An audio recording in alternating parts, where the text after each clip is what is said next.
What are you saying? Nothing. You said even know what? No.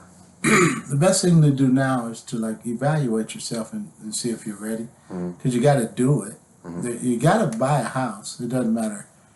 I mean, what else are you going to do? You're going to rent and let the people keep going up on you every year or two?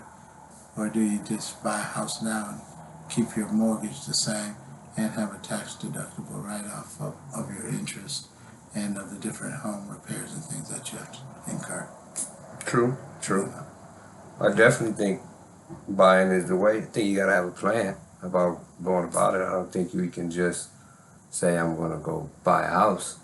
I think there is a process. There's some steps. Paying off some past debt. Make sure you're not going to buy a new car. Well, that's for some people, but there are people that are in position that they can do both of those things. I mean, not pay off debt and buy a new car and still buy another house because they've already created credit stability. So there are people like that, even though we run into them very seldom. So it makes us, but when we do get them, we have to realize we got them, and they are normally prepared because it's not their first rodeo. That's how they got in position. But if you never start getting in position, then you're never in position. So first of all, if you create a goal, and that's how I look at it. Right. Yeah. Create a goal and then develop a plan to reach the goal. So what do you think? What would you say in today's market is the first steps towards buying a house? Or realizing if you're credit worthy, and then attempting to better your credit rating. Even if you got good credit, if you're about to buy a house and there's a step, say you got to have a 720 to have certain things, and you're at a 714, then I would approach, how do I get it to 720 first for the advantageous part, but I'd also look at the timing of what it's going to take me during that time in order to achieve that, because during that same time, I could lose where the market is right now. So you could always refinance too once you get to the point you want to. But to achieve home ownership, even with the credit write-offs, with the tax write-offs, it's important. It's worth it. It's worth it. Now you talked about as far as tax write-offs. Can you explain to the audience what you meant as far as tax write-off for those who don't understand? Well, tax write-offs consist of different things that you consider expenses. And you can't just pay, a lot of people just pay taxes because that's their tax rate. But when you own a company or own a house, or you get the tax write-offs, you get to write off the taxes that you pay for owning the house. And you get to write off the interest that you pay for owning the house. So there's different expenses. And when you reduce those out of your monthly payment, then the effective rate versus renting is oftentimes, if not all the time, much better than renting a property itself. It just depends on where you're at and your timing. But normally, home ownership is more advantageous. Yeah. Yes. Now, with value going up, interest rates going up, you got a lot of buyers that have what's the word I'm looking for? Fear. The fear of buying. They think their interest rate's going to go high. They think the value of their house is going to somewhat just drastically decrease. They're afraid of 2008 happening again. Okay. So what would you tell a potential buyer right now? Well, right now it all depends on people's situation. People look at the market, they look at what's going on in today's world, and they don't consider what's going on in their world. You got to understand, if you need a place to live, you need to buy today. Now, if you don't need a place to live, you can wait, and you can weigh the market out, but it doesn't mean it's going to increase in value for you. It could decrease in value. As interest rates go up, normally prices they start to take a downturn, but it's economically safe to do what's best for you at the time. Now, it's always good to purchase a home, especially if you're going to use it as investment property if it doesn't work out for residential property. And as long as your note is being covered or more and cover the note, then you're actually purchasing a home, and in 15, 20 years or whatever your mortgage is for, you will achieve the price of that home as Yeah, if say your note is $450, and you lease the house out because you can't find somebody, or if there's something wrong with the house or something, you just lease it out for $600, and that's below average rent. So if you lease it out for $600, they pay that, and they live in it, and they live in it, they live in it.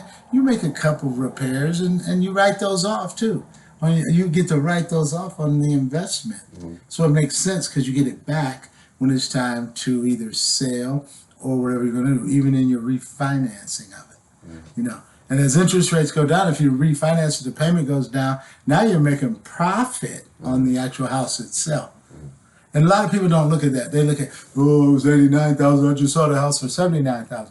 Yeah, but your note is only $600, and the monthly rent on that house could be $1,100-1,200. Now people look at Section 8. I don't want a Section 8. But that's on you. But if you Section 8 and you get a property management such as us, you know. Yeah. Well, that's not to cut you off, but that's touching into another question. Okay. So. Okay. But like when you look at, I guess my question would be: Does the homeowner now, in today's market, and this is like really a great question, does the homeowner in today's market have to look at themselves as an investor now, as someone who you're not just purchasing this home to live in it? You got to look at it from more of an outside of the box perspective. well, I still consider that inside the box, and only because every investment you make that has several thousands attached to it should be looked at as an investment. Rather, what you're going to do with it is different. Yeah. But anything you purchase should be an investment. Okay. Even when you get a car, you look at what's good. When you lease a car, what is the biggest residual going to be at the end? Where would your big residuals come from? You know, if the car's not worth a lot at the end of the lease, then you buy it, especially if you've taken care of the car. Right. But if the car is worth a whole lot and you almost can buy a brand new car for the same payment, then you look at those things. But all of those things are independently coincidental. Okay? And people will tell you, oh, the best time to buy something is when you can afford it and when you have the ability to pay for it. And it makes sense. And usually if you can write off those payments, then it makes sense. Okay. That's all. Okay. That's all. And I speak from, you know, I coached people through doing this, even when I wasn't doing it. When I first got in real estate, I showed some guys, I mean, we all went together, and they had the money, they had the credit, and they had the foresight. So what we did is we started to look for properties that fit into the categories of what would be, let's say, lucrative for the project. Now, who shared in the project was up to who created the project. Okay. Now, sometimes I was a middleman, which was the realtor, which was fine because I received my fees. Yeah. And then sometimes I was an investor in it, which was fine sometimes. But if it lost, then I would lose as an investor, right? But if you're sound in it and you make decent decisions, then you will at least get your money back. Yeah. You know, Absolutely. so and then when I do properties for people, I normally tell them what the risk is, and I tell them what the reward is. If you have one property, your risk and reward could break even. Normally, if you got about 3 or 4 properties, for the most part, you'll do better because you've got a better chance and more properties, you know. So, and when we say this, and I say this, and Chris and I have done a lot of work together, but the thing is, don't be afraid, and then get the proper team together. Don't always look at being that guy, and just because you're smart as an engineer doesn't mean you know more as an investor or real estate agent than sometimes your realtor. But sometimes you may. It just means you have the wrong realtor. Yep. Or you have the wrong team. Okay? So everything works together. And one thing is, I don't want to include a lot of people on individual properties. It doesn't make sense because the actual benefit of it is shared, but so is the income of it is shared. And sometimes it's not enough to even have to talk on the phone all the time to make $47 a month or something per 10 individuals. When one person would make $470 a month having the same conversation. Yeah, that's deep. You know, and everybody that goes into business with you is not the person that you should be in business with. Sometimes they're your closest proximity, or it's easier to deal with that person because you've known them for years. But business is different than that. You know, although that does work, if in fact you get someone else who you all can listen to versus always just discuss it amongst yourselves, unless one person's an expert, and then why wouldn't they run it if they're an expert? It's true. That's true. So that makes it's just more sense, you know? True. And the thing about it is that we're even having dialogue so people will understand when they're going into doing something, the proper questions to ask, you know? Yeah. You know? I think going into my first home buying seminar as a realtor, I think the biggest thing I want people to understand is what they're capable of buying versus what they want to buy. I think that's the biggest thing in this market because the prices and the rates are going up so much that I think sometimes we look at, I want a 3-bedroom house with a 2-car garage with a full basement, but I got $100,000, and I want to stay in a up and coming neighborhood, but the up and coming neighborhoods don't meet your criteria. They don't meet what you're looking for. So I think the biggest thing is trying to make buyers understand what they can and can't afford based on today's value and price. I think that's gonna be my biggest thing. But since prices are going up so much, that's just a transitional thing that happens. Anytime there's a real increase at a short amount of time, it's going to make people think they could get what they could get 4 years ago when they bought the house they bought that they're ready to sell now. So they just have to get a realistic approach of the market. And I think that comes from just being in the market for a minute. They start out telling you, hey, I want this, I want that, I want this. Well, yes, but that costs $217,000, and right now you're at $200,000. Now, do you want to wait till you're at $217,000? Because those same properties could go up to $245,000 at that same time. But say you bought it at $217,000 and it goes up to $245,000, then you are a part of winning. You may have to pay a little more, but look at what your effective rate is after you can deduct the taxes, deduct the closing costs, deduct the things, and then you get comfortable, and it also pushes you to make more money and better decisions in your life. You know, where we used to could go on 10 trips a year, now let's tone it down to 5 and get an investment that will in the future allow us to go on as many as we want to go on. That makes sense. That makes sense. Yeah, but we got to look at it the right way. Because people want to make money when they go ready to sell their house, or they didn't think about that when they purchased their house. So if you buy at the top of the food chain, you're going to be there for a minute. So don't think in 2 years you're going to, because the other houses are starting to catch you because you're the big house. Okay? But if you bought something and maybe put a little work into it, if you really want equity, you don't normally get to walk in and get exactly what you want if you want the equity because the house isn't exactly what you want. And that makes a big, big, big difference. And if you don't realize it, it's okay.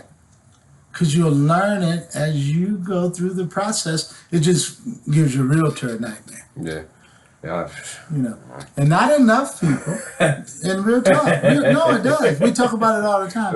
But not enough people realize that it's a thought process that goes into it in the beginning, and the plan has to be a plan that works for you and for those around you. Because see, the best deals is when the seller and the buyer both walk away with a smile on their face. Those are the best deals. Right. Those are the best Right. deals. And usually, and it's not, and part of it's timing and part of it's negotiation. And some people can't afford to negotiate and they need to take what they can get sometime when they're being offered it. Because I've seen people be like, no, we $2,000 away. Well, come on, bro. Yeah. $2,000 for the buyer, that's only about $14 a month. I mean, So we're gonna go start our whole look over because we couldn't negotiate. So we get caught up on the negotiation versus the subject property. There you go. You know, And we went and killed the deal by negotiating. we want to win. Yeah. Yeah, and the deal kills itself. Yeah. Because we want to win. Yeah. And both parties want to win. And sometimes their realtors aren't smart enough to make them both win. Yeah. Because they're thinking they protect their client. But the only way you protect your client is sell your client's house or get your buyer to buy a house. Yeah. You don't protect your client by keep kicking someone else in the door. It's because they're opening the door and you just don't want them to. You want to open it yourself. You know, and that's what too often. Excuse me. Too often we get caught up in the negotiation and art of negotiation. And when your realtor says, "Okay, let me handle this part," and stop doing stuff that I don't know about behind the scenes. Yeah. Don't go buy a car while we're in negotiation. Don't go and file bankruptcy while we're in negotiation. Yeah. Don't. There's some do's and don'ts, and I give a list. Just people don't read it. You know, the information's there a lot of times. Just people already have their idea. I've had people tell me, "Well, this is what my mother told me," and she lived in a one-bedroom apartment for 60 years. But she's telling them how to buy a house. And I sell probably 7 to 10 houses a month. And she's telling me what her uncle did in 1969 when he bought a house. Right. And I'm saying, And we're spending time, because I'm going to listen just for a minute. And then when I say, "Okay, ma'am, thank you," and I tell the client, like, But one thing when I put the real in the real estate, and that's what I do a lot of times, and people take it as like disrespect, but we have to take the goal and create a plan. Look at the timing of the plan, or first of all, when does this have to happen? Not when do you want it to happen, but when does it have to happen? And then I'm going to help you decide what we have to do to make it happen by that time. Hopefully sooner, so you're not worrying me to death, because we're getting close to the deadline. So, but the quickest thing I do, and this is what I want to tell you guys, and then I'm done, and this will be in a couple segments, even though I got the same outfit on. It's because we did the whole thing on the same day. But this is what I want people to know. First of all, look at if you really want to do it. Second thing is take the step of being pre-qualified by a lender, maybe one usually referred to by your realtor, because he knows who may work with what your position is, and it can help you because that person is an expert in, let's say, FHA or 100% loans or VA or whatever, or just an expert in people with high credit scores. But you don't need extra stuff. So you sometimes get the higher interest rate, but you already got to know where your documents are, put them together, boom, include them, and we close you in 30 days, and then you're already in a house. You get the worries from behind, your school doesn't start or it does start. Whatever your situation is, we will work with you. Now, the good thing about Chris and I is we do commercial and residential, and we're also work for 2 different companies who have 2 different ideologies, okay? My company is based on Atlanta, and I help people train for real estate. It's kind of funny because Chris always laughs. He's like, "Man, you ever not on the phone anymore?" Because I help people pass real estate exam. Okay, so my name is Jim King. I'm with United Brokers America, and I'm just a consultant. Really, that's really all I do, and I don't even get paid. That's what's so funny. I do it just to volunteer for my children are involved, and I just do it kind of keep busy. But I'm glad we had a chance to get together and talk. This is, what is it, Tuesday? This is a Tuesday. We decided, we've been talking about it for a while. We've been trying to do this, get this podcast thing going. I wouldn't even necessarily call it a podcast. It's more of a real cast. We just kind of just sitting around talking about real stuff, real life. Sometimes it's gonna be funny, sometimes it's gonna be real, sometimes it's gonna be what you don't want to hear. But it's gonna be real all the time. So I'm excited about it. I want to see how much the people feel. What you feel about it? What is your take? You know, are we giving you what you need? Excuse me. Do you think it's too much? You know, give us your feedback. But this was a great first segment. I appreciate Jim giving his time. Wise words from a wise man. I know y'all see the beard. He told me the beads mean wisdom. So, wise words from a wise man. This is Chris Battle, Key Realty. You'll see more of me, more of him together. We'll be back at you. Peace. All right. Take care, y'all.